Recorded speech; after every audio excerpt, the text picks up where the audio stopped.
Well, howdy. The name's Vex, and welcome back to Persona 4. I'm going to move the microphone just a little bit. Hope that doesn't bother your ears too much. It's 12:03. Last time, yes, okay, that's what happened. Snow has begun to fall, and the fog completely envelops the town. Last time, we dealt with Namatame and let him go because uncertainty started to arise within the group. And today, or I think tomorrow or the 5th, is when things really start to go down. What is going to happen? You feel exhausted. It would be best if you went to bed early today. Yeah, let's go sleep. Big boy had a big day. Oh, hi. How you doing? Look, I'm not into any kinky stuff right now. Big nose. This. Welcome. Hello, Igor. It's Or been Igor. quite some time. It hasn't, actually. I visited you 2 days ago. It seems you've been summoned to the Velvet Room. Do not be alarmed. You are fast asleep in the real world. Again, some kind of I have drugs. summoned you within your dreams. Now then, your journey has taken you quite a distance thus far. Do you believe you'll be able to successfully solve this mystery? Well, kinda, I guess. I mean, I've done this mystery a bunch of times, so I don't know. Splendid! Now, you'd like that, The wouldn't you? precise destination of this vehicle, that too is getting rather hard to judge. If we continue driving blindly, we may end up leading you further away from the mystery that you must reach. Well, why don't we take a moment to look back on your journey? It was for that purpose that I summoned you here tonight. Margaret? We get a recap of all our social links, don't we? Voices you've heard many times before echo in your mind. Yeah, well, I quit pretending. What's right? What you should choose to do in life? The answers to those things lie within you. I think I need to start being more selfish. I'm going to think about my life and set my own path. We are experiencing the words engraved into your memory during your journey. Alright, let's go ahead and think this through as much as we need. If we leave any unanswered questions behind, we'll just be lying to ourselves. I'll think as hard as I can and try to help.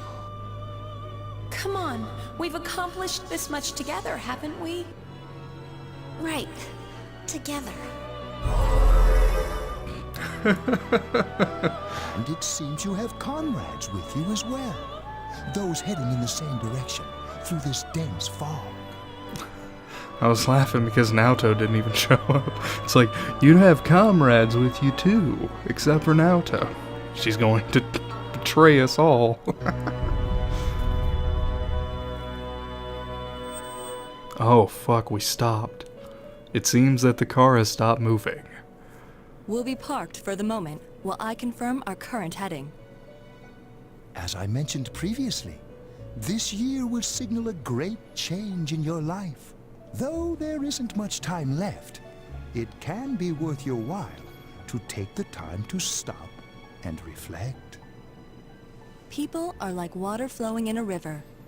There is only one stream, but all who pass through it are affected differently. Some travel fast, some change their course, experiencing countless events as they travel down the river of time. Just so. The state of this room reflects the scenery of your heart. Well then, my heart's pretty baller, ain't it? Perhaps this may be a time for contemplation rather than action. Well, can I get a drink? If you want me to contemplate so much. You can hear something in the distance. We're gonna run over Teddy, aren't we?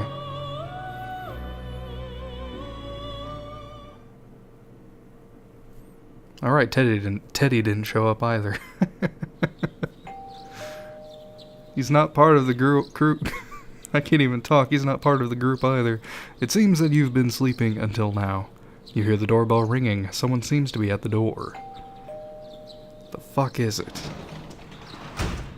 God damn it, get out of my house. Teddy's missing. Yeah, I looked all okay. over the neighborhood, but I couldn't find him anywhere. Put some more effort in, I'm going back to bed. I'm worried, he'll be back soon. Yeah, me too. He was acting all weird lately. Reminisce and the others are checking inside the TV to see if he's gone back to the other side. We're meeting pretty soon, so will you come with me to Reminisce? No? Where could Teddy have gone? In any case, you decide to go look for him. It's Sunday, I need to hang out with an old lady. I can't hang out with you, Yosuke.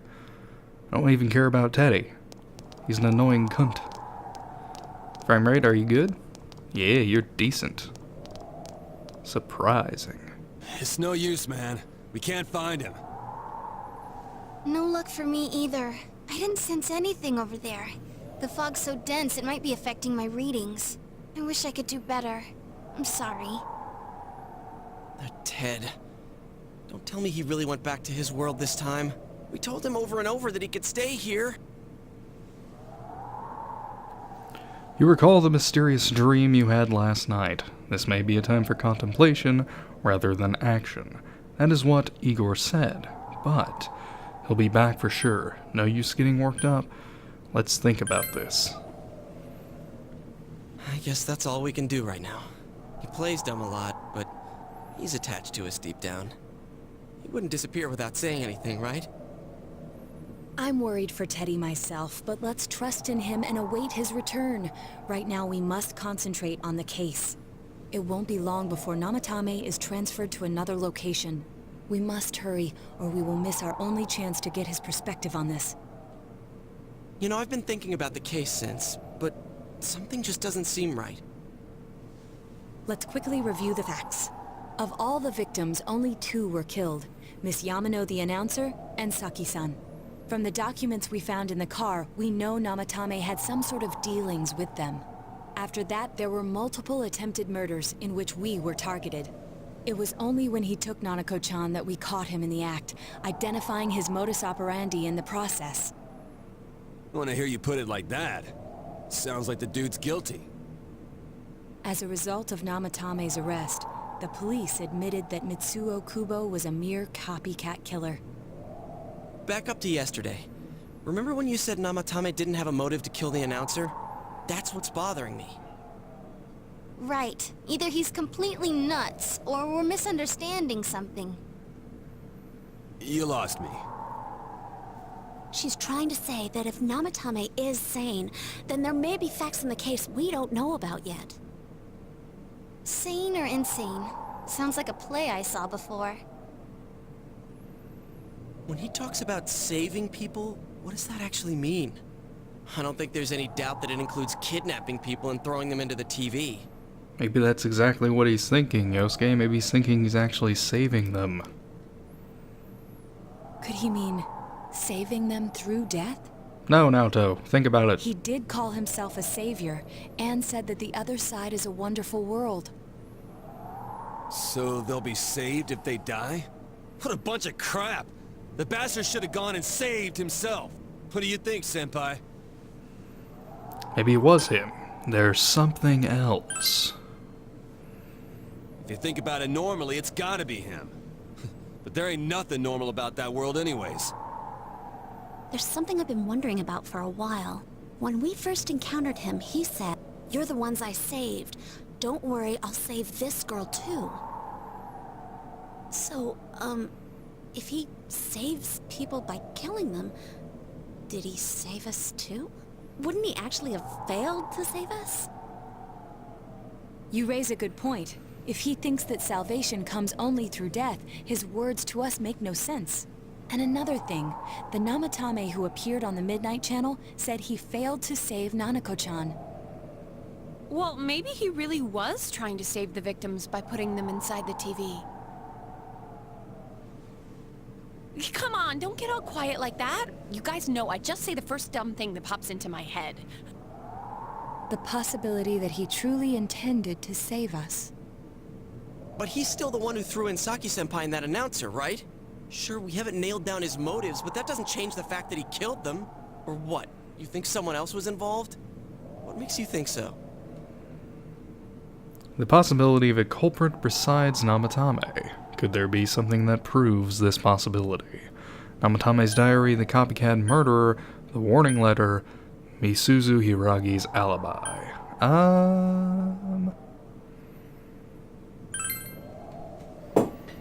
Warning letter? Oh yeah! Whatever happened to that thing? I tossed it out. If Namatame's the killer, he must have been the one who wrote it, right? Let's review them. You recall that the first warning letter said, "Don't rescue anymore." And the second one said, "If you don't stop this time, someone close will be put in and killed." Yes, that's right. Isn't that kinda odd? Would someone who thinks he's saving people by killing them write stuff like, don't rescue or kill? Yeah, and the will be put in and killed part doesn't make sense either. If the killer was writing it, wouldn't it be more like, I'll put in and kill? Hey, could this mean... Namatame wrote it wrong, the letter wasn't for me, Namatame didn't write it. Yeah. It's almost like someone else wrote this letter. It's not almost like at all, Chie. Somebody else did write the letter, obviously. But only the killer would write such a letter and deliver it to Dojima-san's house, right? If someone else wrote it, that could only mean... Dear God. Since this is such an unusual case, I was absolutely convinced that other than the Kubo incident, there was one culprit. So, Namatame really was trying to save his victims? Everything is exactly the opposite of what it first seemed. In Namatame's parlance, failing would have been the first two cases when the victims died. If he had used his method twice and failed both times, he would hardly have continued using the TV. And yet he did. It all seems to suggest that someone else wrote this warning letter while observing the entire case. Someone else? Then, it wasn't Namatame that killed Saki-senpai and the announcer? We can't say for certain yet. We urgently need to speak with Namatame face to face. You all work together to take another step toward the truth. Congratulations. You did the thing, and now the thing is even better. The Seekers of Truth, blah, blah, blah. How though? After what happened yesterday, they said they're gonna tighten security. I have a plan, but there's no time to waste. Let's hurry to the hospital.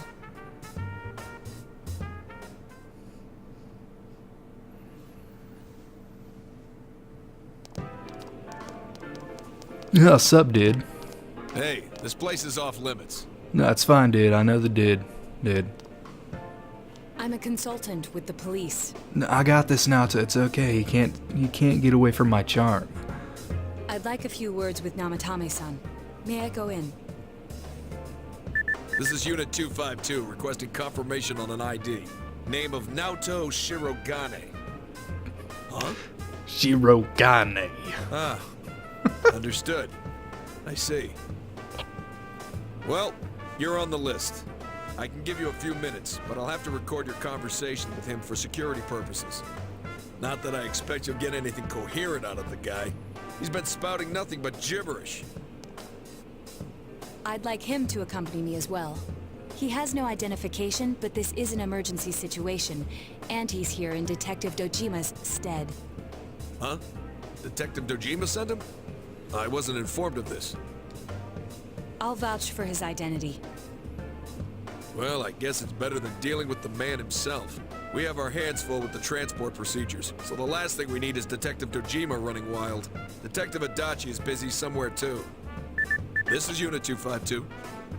Huh? I see. Has something happened? Something about a suspicious object out in the lobby. Ah, well then, this works out nicely. You should back up your colleagues downstairs. We'll keep watch over Namatame-san. A disturbance in a hospital lobby, after all. It sounds serious. If anything happens, hit the nurse call button. I'll leave the rest to you. Understood. Please be careful. I knew they were undermanned, but I didn't expect it to go this smoothly. Wow. There's nothing much inside that suspicious object, so he won't be gone long. All right, and now's our chance to talk to Namatame.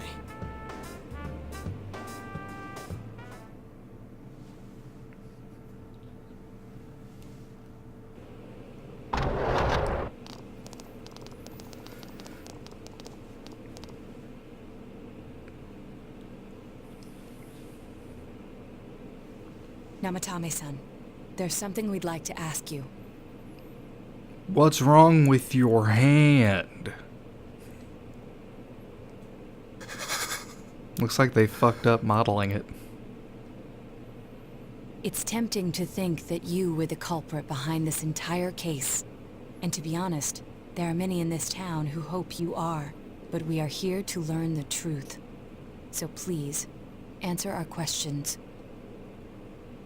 Huh? It seems that he understands what you're saying. What should you ask him? Who'd you throw in first? Did you kill those two girls? Is saving killing people?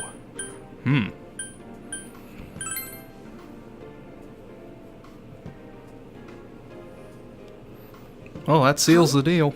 Me? What should you ask him?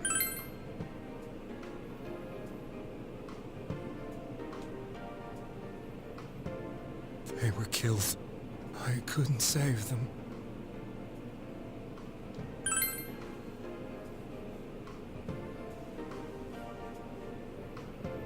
No. If nobody saves them, they'll be killed. That's why I put them in there. Then tell me if my estimation is correct so far. After discovering the Yamano and Konishi incidents, you realized an appearance on the Midnight Channel meant certain death. Thus, to save her from that fate, you kidnapped Yukiko Amagi. You couldn't let her be killed, so you threw her into the TV, preventing the killer in this world from reaching her. And you repeated the process, as more individuals appeared on the Midnight Channel. It all falls into place. His body is weak, but his mind is sound. He's trying to tell us the truth. Yeah, but if the stuff he's saying is true... There's another killer who murdered the first two victims? Indulge us in a few more questions. Who killed the first two? Why the warning letters? Why did you enter the TV? Let's see. Well, if it doesn't matter, we're going to ask them all. I have no idea. I want to know that too.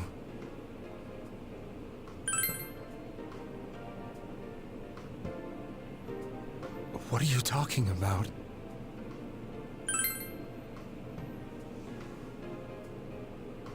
I didn't know.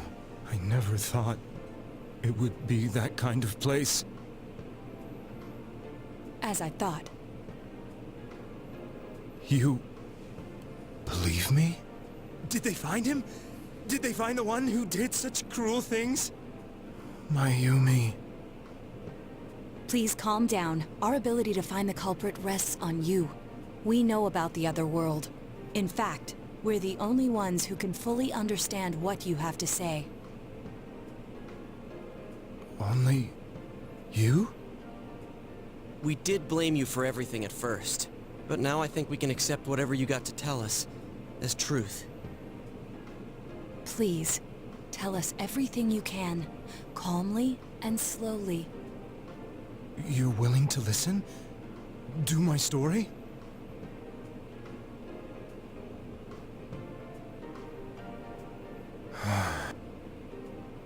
All right.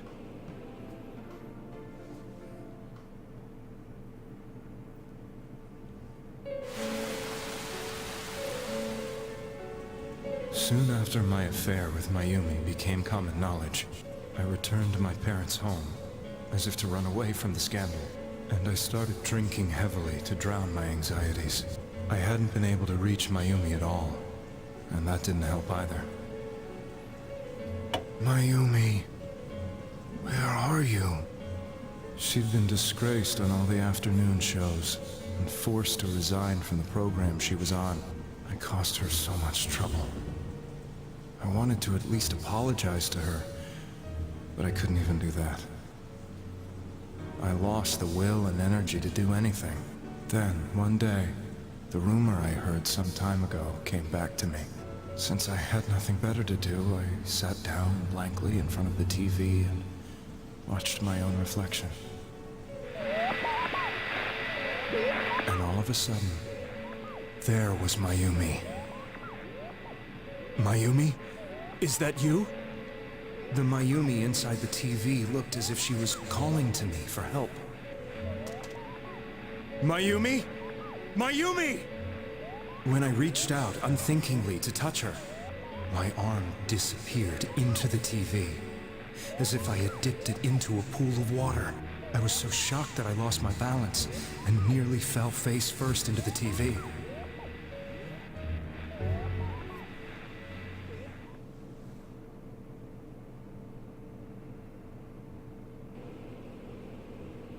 I was so scared. I couldn't understand what just happened.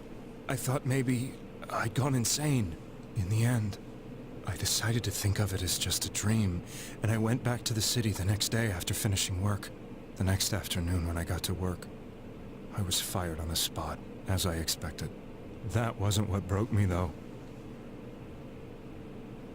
It was Mayumi being found dead. And not just that, but it had happened in my hometown. Namatame is casting his eyes downward, painfully. I was dumbstruck. But later on, I remember the image of Mayumi I'd seen that night. Was it not a dream?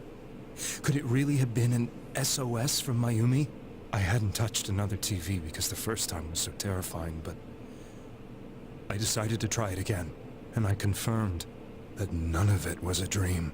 So that image, was it something Mayumi showed me, calling for help? That's how I felt. And eventually, you learned of the Midnight Channel. I remembered that when Mayumi was alive, she was chasing a rumor about some bizarre TV program. I'd heard about it before, but I thought it was just an urban legend. But then Mayumi appeared on it, and later turned up dead. The more I thought about it, the harder it became to believe that the two events were unrelated. Soon after that, I came back to Inaba to answer the police's questions. I'd lost my job, and I wanted to know the truth of Mayumi's death for myself. Then, on another rainy night, someone else appeared on the Midnight Channel. It was a girl. She looked like she was calling for help, just like Mayumi. The first thing that came into my mind was, maybe this girl will be the next to die. And that was Saki-senpai. I'd been following all the news about Mayumi, so I noticed right away that she was the girl who found Mayumi's body. And if my hunch was right, she'd be the next victim. So I desperately kept watching. I was consumed with the idea of rescuing her. Then, little by little, her image on the screen came into sharper focus. It became sharper? How did you find out it was her? After I came back, my father couldn't bear to see me in such low spirits, and gave me a job with the family business. I met that girl when I delivered a package to the liquor store.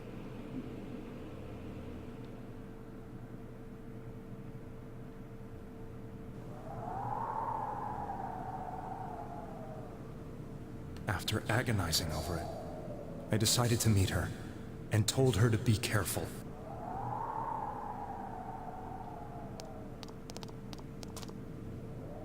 But that same night, on the TV,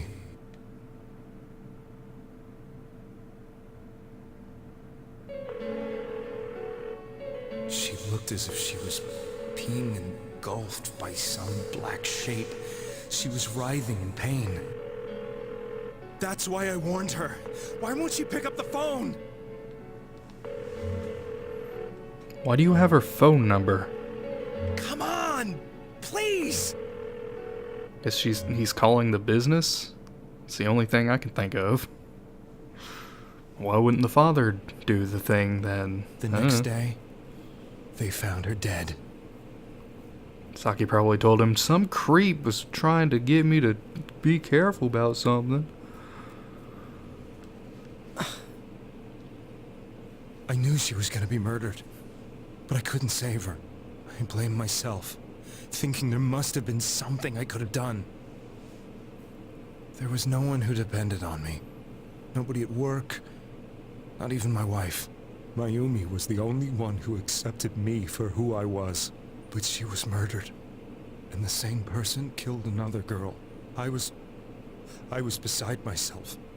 I couldn't forgive myself for doing nothing. You really did love Miss Yamano. Yes, from the bottom of my heart. Before I was married, my wife made it big in show business. I was happy for her, but it put a strain on our relationship. I think I can kind of relate. It was around that time when I met Mayumi. She was interviewing our candidate for the next election. She was a big-name announcer, but she only worked with local stations, and her attitude towards work was similar to mine. We both came from Inaba, so she was easy to talk to. I knew it was wrong, but I couldn't help getting intimate with her. She gave meaning to my life. Soon after Saki-san was found dead, yet another girl appeared on TV. That was you.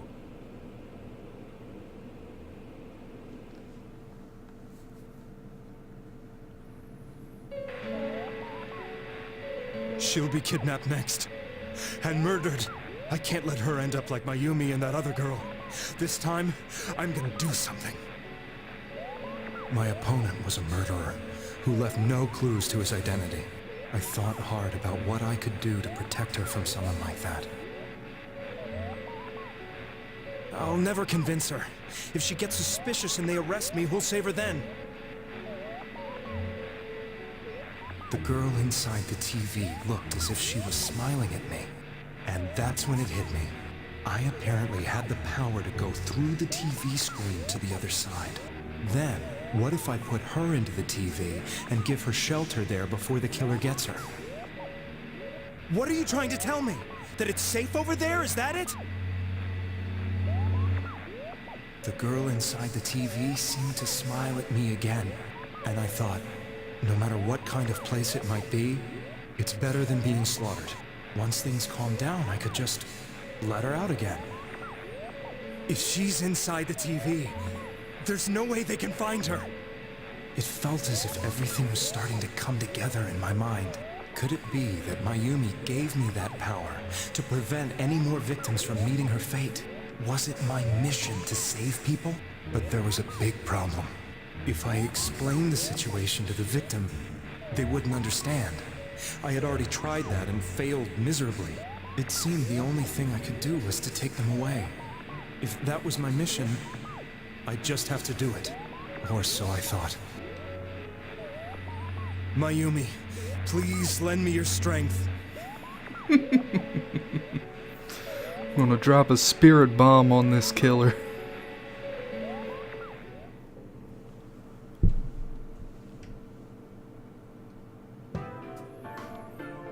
So, since you thought people who appeared on the Midnight Channel would be killed, you kidnapped us in order to save us. Mission? Give me a break. You never stopped and wondered about any of this? I thought I was the only one who could help them. I did call the police, but they didn't believe me. I knew the area well, thanks to my job. I had a large truck, and I could move around without suspicion. I thought my job as a delivery man would be the perfect cover for my mission. I thought no one else could do it. But are you telling me that I wasn't saving them? If a person is still within the TV world when the fog appears here, they will die. Beginning with Yukiko-san, the people you thought you had been saving were, in fact, in mortal peril. It was my friends here who really saved us all. I had a feeling that was it. When I went after that little girl and entered the TV myself, for the first time, I had some doubts about myself. You refer to Nanako-chan, correct? The police were after me, so I had to get away. But I still felt I needed to do everything I could to save that poor little girl. That's why I went in after her. But the TV world was completely different than I imagined. Such an abominable, grotesque place. I knew that the three of you who I saved went back to your normal lives, so I didn't realize how terrible that world was. I never knew. You couldn't even get out of that place on your own. I thought I was going insane. I probably did. And you know the rest. When I came to, I was lying in a hospital bed. You really were trying to save people. But I ended up doing just the opposite. What a fool. I always wanted to enter the world of politics and become useful to society. But after losing my job and the woman I loved, all I had left was this power. I convinced myself that world was some sort of sanctuary, and I secretly believed myself to be a hero.